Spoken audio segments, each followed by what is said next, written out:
Assalamu alaikum, dear learners. Today's lesson will introduce you to a fundamental Arabic rule and showcase its application through verses from the Quran. Let's explore the rule of noun-adjective agreement. In Arabic, the adjective must agree with the noun it describes in four matters. What are these matters? 1. The number. So in Arabic, nouns can be either singular, dual, or plural. And an adjective needs to agree with the noun it describes in number. It also agrees with gender. The example given here, al-baytu al-kabiru, which means the big house. They are both masculine nouns. They agree in number. Here they're both singular. With gender, they are both masculine. The third type of agreement is whether they are definite or indefinite. They are both definite. Al-baytu and al-kabiru. The al, which is a sign of definiteness. And they agree with declension, or we could say case ending. So what vowel is located on the last letter? In this case, both of these words end with a dhamma. So they agree in the vowel at the end of the word. This is known as al-i'rab, and this is a big topic in Arabic grammar. And it's what gives grammar its vastness, is when we change the ending of words. And this is one of the main topics in Arabic grammar. And this is what makes it so interesting. Inshallah, we'll discuss this later on. Now we get to the interesting part, where we actually look at this rule in the Quran. So the first ayah is found in Surah Fatiha. Ihdina as-sirata al-mustaqim. As-sirata and al-mustaqima.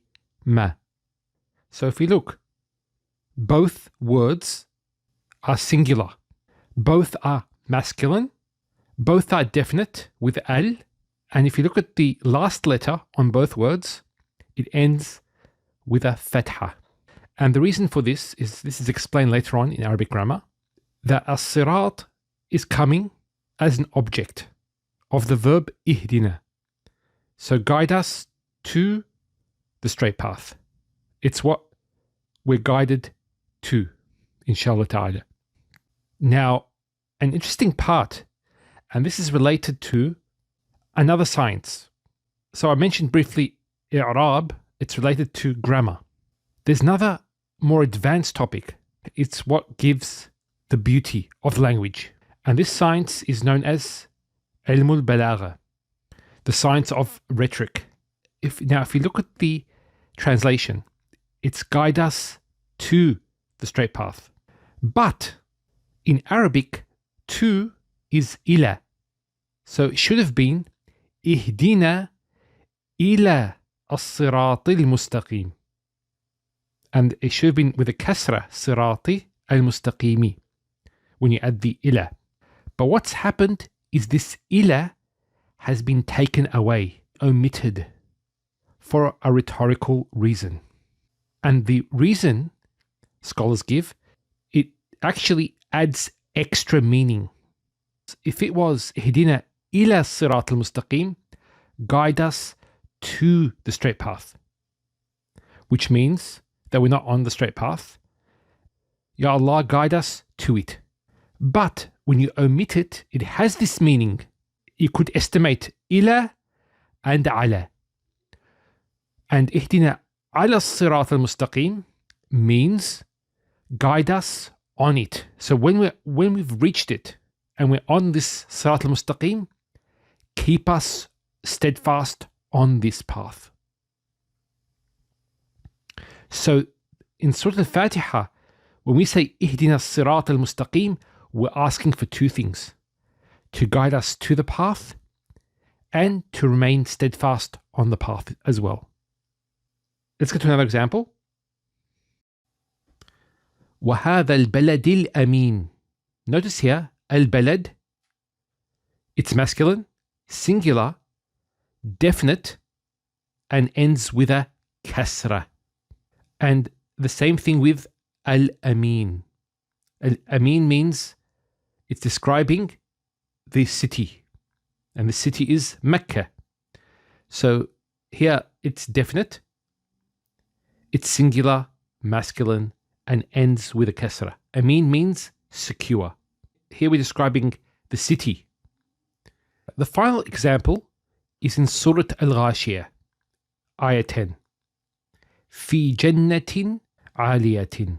Notice here, Jannah is indefinite. Aliyah is also indefinite. And they're both feminine.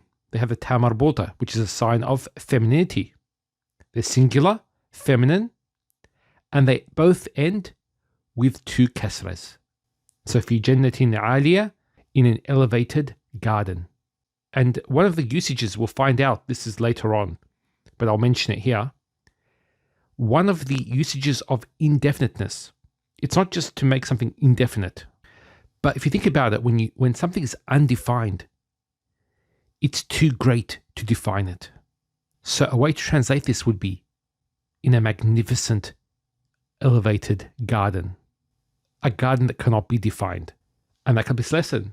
We hope you enjoyed the lesson.